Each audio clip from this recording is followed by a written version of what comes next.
Hi hello welcome to Vani's kitchen. ఈరోజు నా కిచెన్లో పెప్పర్ అండ్ గార్లిక్ ఈ రెండింటితో మనం చికెన్ ఫ్రై అనేది వెరైటీగా చేసుకుందాం. అదే అండి, మిరియాలు అండ్ వెల్లుల్లిపాయలు ఈ రెండు వేస్తే మన చికెన్ ఫ్రై అయితే సూపర్ అంటే సూపర్గా ఉంటుంది. నేనైతే రెడీగా ఉన్నాను, మీరు కూడా రెడీగా ఉన్నారా? ఇంకెందుకు ఆలస్యం, ప్రాసెస్ అయితే స్టార్ట్ చేసేద్దాం. చూడటానికి చాలా బాగుంది కదా, తినటానికి కూడా చాలా బాగుంటుందండి. నిజంగా ఇలా డిఫరెంట్గా మీరు చికెన్ ఫ్రైస్ ట్రై చేశారనుకోండి, ఇంట్లో పిల్లలు అస్సలు రెస్టారెంట్ అన్న పదమే వాళ్ళ నోట్లోంచి రాదు. మనం ఎన్ని రకాలుగా వండినా వాళ్ళు రెస్టారెంట్స్ అంటే ఇష్టపడతారుగా. అట్లా కంట్రోల్ చేయాలంటే ఇలా వెరైటీస్ అయితే ముందుగా బాగా వాష్ చేసుకొని ఇలా మీడియం సైజులో ఉన్న చికెన్ పీసెస్ తీసుకోండి. మిక్సీ జార్లో ఒక స్పూన్ సోంపు తీసుకోండి. సోంపు డైజెషన్కి చాలా మంచిది, అలాగే బరువు తగ్గటానికి కూడా. అలాగే పెప్పర్ తీసుకోండి, అలాగే అల్లము అండ్ గ్రీన్ చిల్లీస్ తీసుకొని కొంచెం కరివేపాకు ఇవి తీసుకొని ఇలా కచ్చాబచ్చాగా దంచేసుకోండి, అంటే మిక్సీలో పట్టండి. అండ్ ఇప్పుడు వెడల్పాటి ప్యాన్ తీసుకొని దాంట్లో ఆయిల్ వేసి, ఫ్రై అంటే జనరల్గా ఎక్కువ ఆయిల్ పడుతుంది కదా, ఆయిల్ తీసుకొని హీట్ ఎక్కాక దాంట్లో కొంచెం లవంగాలు, బిర్యానీ ఆకు, దాల్చిన చెక్క, యాలికలు, అలాగే గుప్పెడి జీడిపప్పు ఇవి తీసుకొని లైట్గా లో ఫ్లేమ్లో వేయించండి. నిజంగా ఈ జీడిపప్పు ఆ ఫ్రైలో వస్తుంటే ఉంటుందండి, చాలా చాలా సూపర్గా ఉంటుంది. ఉల్లిపాయలు అయితే ఒక 2 ఉల్లిపాయలు నేను ఇలా చిన్న ముక్కలుగా కట్ చేసి పెట్టుకున్నాను. ఉల్లిపాయలు కూడా చాలా జాయిగా వేయించాలండి, లో ఫ్లేమ్లో అసలు బ్రౌన్ కలర్ వచ్చేంత వరకు వేయించాలి. ఈ ఉల్లిపాయ గుజ్జు మనకి ఫ్రైలో నిజంగా రైస్లో కలుపుకోవడానికి చాలా చాలా బాగుంటుంది, అలాగే రోటీస్లో కూడా చాలా బాగుంటుంది. సో ఇలా జాయిగా వేయించుకోండి, చాలా నిదానంగా అనమాట. బ్రౌన్ కలర్ వచ్చేంత వరకు కూడా వేయించుకోవాలండి. అది వేయించుకునే మధ్యలో మనం ఇలా టమాటోని ఒక 2 టమాటోలు కట్ చేసి ప్యూరీలాగా చేసుకోండి. చూసారా ఆనియన్స్ ఎంత బ్రౌన్గా అయిపోయాయి. ఇంకా అసలు బ్రౌన్ ఆనియన్స్ అంటే మనం ఫ్రై చేసిన పక్కన పెట్టుకున్న ఆనియన్స్ వేస్తే మాత్రం ఇంకా బాగుంటుందండి. మనకి అంత టైం లేదు, అలాగనే రెడీగా లేవు. సో ఇట్లా ఫ్రై చేస్తున్నాను. బట్ నిజంగా ఫ్రైడ్ ఆనియన్స్ వేసుకుంటే ఇంకా టేస్ట్గా అనిపిస్తుంది అనమాట. సో ఆనియన్స్ అయితే ఫ్రై అయిపోయినాయి. ఇప్పుడు మనం చేసుకున్న టమాటో ప్యూరీ అది కూడా వేసుకున్నాను. టమాటోలో ఉన్న వాటర్ అంతా కూడా ఇవాపరేట్ అయిపోవాలండి, ఆయిల్కి అయితే సెపరేట్ అయిపోవాలి. అంతవరకు ఇట్లా ఫ్రై చేసుకోవాలి. చెప్పాను కదా, లో ఫ్లేమ్లో ఫ్రై చేయండి. జనరల్గా ఇక్కడ టమాటో కంటే మనం కర్డ్ కూడా వేసుకోవచ్చు, బట్ ఫ్రై చేస్తున్నాం కదా, ఎక్కువసేపు కర్డ్ మనం పెనం మీద పెట్టుకుంటే అంత హెల్త్కి మంచిది కాదు. సో నేను ఇట్లా ఫ్రై చేసుకుంటున్నాను. టమాటోలో ఉన్న పచ్చిదనం కూడా పోవాలండి. చూసారా ఆనియన్స్, టమాటోస్, అలాగే మన క్యాష్యూస్ అన్నీ కూడా బాగా ఫ్రై అయిపోయినాయి. నిదానంగా లో ఫ్లేమ్లో ఫ్రై చేసుకోవాలి. ఇట్లా చికెన్తో వెరైటీస్ చేసామనుకోండి, చికెన్ అంటే ఇష్టపడని వాళ్ళు కూడా ఉంటారు చాలామంది. అట్లాంటి వాళ్ళు కూడా ఇట్లాంటి వెరైటీస్ చేస్తే తింటారు. కొంతమంది ఏంటంటే మటనే తింటాము, మాకు చికెన్ నచ్చదు అట్లా అంటూ ఉంటారు. కొంతమంది ఇప్పుడు నేనున్నాను అనుకోండి, నేను చికెన్ తప్ప మటన్ తిన్ను, ఫిష్ తిన్ను, ప్రాన్స్ తిన్ను, ఏది తిన్ను.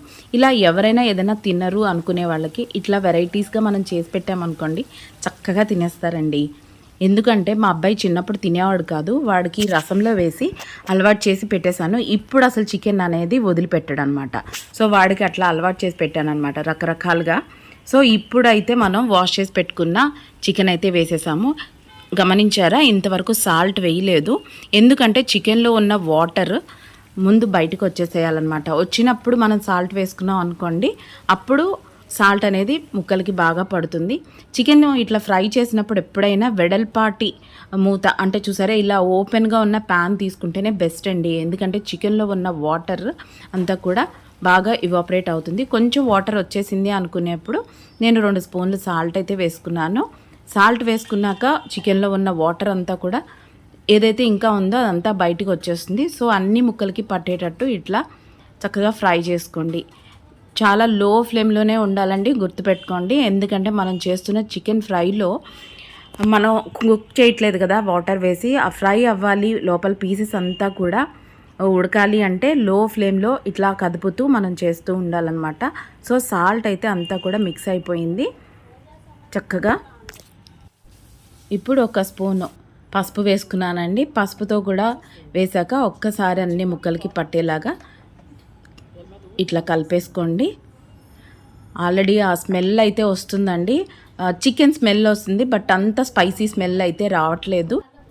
ఎందుకంటే ఇందులో మనం ఇంకా అల్లం వెల్లుల్లి పేస్ట్ అట్లాంటివి వేయలేదు కదా. ఆల్రెడీ మనం అయితే రెడీ చేసి పెట్టుకున్నాం. బట్ ఈ వాటర్లో, చికెన్లో ఉన్న వాటర్ తోటి అలాగే సాల్ట్ అండ్ పసుపుతోనే కాస్త ఫ్రై అవుతూ ఉండాలండి. మీరు ఓపిక మీద ఇట్లా కలుపుతూ ఉండండి, అట్లా కలుపుకుంటూ వెళ్ళాలన్నమాట. చూసారా, ఇప్పుడు ఒక 5 minutes అయిపోయాక వాటర్ ఎంత ఎక్కువగా వచ్చిందో ఇదంతా సాల్ట్ వేసాక వస్తుందండి. మీరు కూడా ఇలాంటి వెరైటీస్ చేస్తూ ఉంటారా? చేస్తూ ఉంటే కనుక నాకు చెప్పండి, నేను కూడా ట్రై చేస్తాను అలాంటివి. సో మూత పెట్టి కాసేపు మగ్గించుకున్న తర్వాత చూస్తే ఇంకా వాటర్ ఉందండి. ఇంక ఇప్పుడు మూత అనేది పెట్టొద్దు, ఎందుకంటే ఉన్న వాటర్ అయితే ఇవాపరేట్ అయిపోద్ది. ఎందుకు, మనం చేస్తుంది ఫ్రై కనుక. సో మళ్ళీ ఒక్కసారి ఇలా కలుపుకోండి. వంట అనేది ఒక ఆర్ట్ అండి. ఓసి వంటేనా అంటూ ఉంటారు చాలామంది, బట్ కుకింగ్ కూడా ఒక ఆర్ట్. ఈ కుక్ చేయడంలో కూడా మనకి ఇంట్రెస్ట్ అనేది పెట్టామనుకోండి, డెఫినెట్గా దానికి కావాల్సిన టేస్ట్ అయితే వచ్చేస్తుంది. ఏదో వండేసామా తినేసామా అనే కంటే ప్రతిదాన్ని కూడా ఎంజాయ్ చేస్తూ చేసామనుకోండి, సూపర్గా ఉంటుంది. ఇప్పుడు కరివేపాకు వేసుకుందాం. కరివేపాకు ఎప్పుడు పోపు అంటే ఫస్ట్ వేసే దాంట్లో కంటే ఇట్లా ఫ్రైస్లో మధ్యలో వేస్తేనే కరివేపాకు ఫ్లేవర్ అనేది తెలుస్తుందండి. ఎస్పెషల్లీ చికెన్లో కరివేపాకు ఫ్లేవర్ అనేది చాలా డిఫరెంట్ టేస్ట్ అనేది ఇస్తుంది. ఇప్పుడు మనం ముందుగా చేసుకున్న పౌడర్ ఉంది కదా, అది కూడా వేసేసాను. వేసేసి ప్రతి పీస్కి పట్టేటట్టు మొత్తం కలపండి ఇట్లాగా. నిజంగా ఇది వేసినాక మంచి ఫ్లేవర్ అయితే వస్తుంది. ఇంకా నిదానంగా ఫ్రై అయితే ఇంకా స్మెల్ వస్తుందండి. యాక్చువల్లీ మా అబ్బాయి కంగారు పెట్టేస్తున్నాడు, ఎప్పుడవుతుంది అని. వాడికి ఇట్లాంటి డిఫరెంట్ స్టైల్ ఆఫ్ కుకింగ్ అంటే చాలా ఇంట్రెస్ట్ అండి. చక్కగా ఇష్టంగా తింటాడు. అందులో మమ్మీ కుకింగ్ కదా, వాళ్ళు లవ్ చేస్తూ తింటాడనమాట. సో నేను వుడెన్ స్పూన్తో చేస్తే అంత బాగా ఫ్రై అవ్వట్లేదండి, అంటే నేను తిప్పలేకపోతున్నాను. సో అందుకని ఇట్లా స్టీల్ ఇది పెట్టుకున్నాను. ఇప్పుడైతే ఈజీగా చేయొచ్చని, ఎందుకంటే ముక్కలు అన్నీ కూడా ఈక్వల్గా ఫ్రై అవ్వాలండి. ఒక ముక్క ఈ 2 ముక్క అవ్వలేదు అనుకోండి, మనకి చికెన్ మంచి టేస్ట్ అనిపించదు. సో అన్నీ ఈక్వల్గా అవ్వాలి అంటే అట్లా నిదానంగా ఫ్రై చేసుకోవాలి. ఇప్పుడు కసూరి మేతి, అసలు కసూరి మేతి ఈ ఫ్రైలో వేయటం ఇదే హైలైట్ అండి. సూపర్ అంటే సూపర్ టేస్ట్ ఇస్తుంది. అసలు మనకి రైస్లో కలుపుకుంటా ఉంటే దాని ఫ్లేవర్ అయితే అసలు ఎంత పిచ్చెక్కిస్తుందంటే అంత పిచ్చెక్కిస్తుందండి. నిజంగా రసం కానీ పప్పుచారు కానీ ఉంటే తినేయచ్చు. నేనైతే పప్పు మామిడికాయ ఉందండి దీనికి కాంబినేషన్. పప్పు మామిడికాయతో ఇది తింటాను. నేనైతే పప్పు మామిడికాయ రెడీ చేసి ఉంచుకున్నాను. సో కొంచెం ధనియాల పొడి దగ్గరికి అయిపోయాక కొంచెం ధనియాల పొడి కూడా వేసేయండి. ధనియాల పొడి కూడా ఒక డిఫరెంట్ ఫ్లేవర్ అనేది ఇస్తుంది. మసాలాలు అంటే చాలామంది భయపడుతూ ఉంటారండి, అల్లం వెల్లుల్లి మంచిది కాదు, మసాలాలు మంచివి కాదు అట్లా అంటారు. లేదండి, సృష్టిలో ఉన్న ప్రతిదీ కూడా మన హెల్త్కి మంచిదే. బట్ దాన్ని వేసే మోతాదులో మనం వేసుకొని తింటే ఏది కూడా హెల్త్కి మంచిది కాదు అనేది లేదండి. సో అల్లంకి ఉన్న ఇంపార్టెన్స్ ఉంది, అలాగే వెల్లుల్లికి ఉంది, అలాగే ధనియాలకు ఉంది. ప్రతి దానికి ఒక ఇంపార్టెన్స్ ఉందండి. సో దాన్ని ఎప్పుడు ఎలా కలపాలి, ఏం చేయాలి, ఎంత మోతాదులో కలపాలి అనేదే ఇంపార్టెంట్ అనమాట. సో చికెన్ చూసారా, మన చికెన్ అయితే రెడీ అయిపోయింది. గుమ్మగుమ్మలు ఆడిపోతుందండి. అసలు చికెన్ ఈక్వల్గా బాయిల్ అయిందా లేదా అనేది నేనైతే చిన్న పీస్ టేస్ట్ చేసి చూస్తున్నాను. చాలా బాగా బాయిల్ అయిపోయిందండి, చక్కగా ఫ్రై అయిపోయింది ఈక్వల్గా. మరీ డీప్ ఫ్రై కాదు, అలా అని ఇది కాదు, ఎందుకంటే ఇది రైస్లోకి చాలా చాలా బాగుంటుంది. మీరు కూడా ట్రై చేయండి. నచ్చిందా? నచ్చితే లైక్ చేసి షేర్ చేసి సబ్స్క్రైబ్ చేయండి మరిన్ని వీడియోస్ కోసం. ఇదిగోండి, మన ఐటమ్ అయితే రెడీ అయిపోయింది. మీరు కూడా చూసారు కదా, ట్రై చేయండి. ఎలా ఉంది అనేది నాకు కామెంట్ బాక్స్లో తెలియచేయండి. నచ్చితే లైక్ చేయండి, షేర్ చేయండి, సబ్స్క్రైబ్ చేయండి.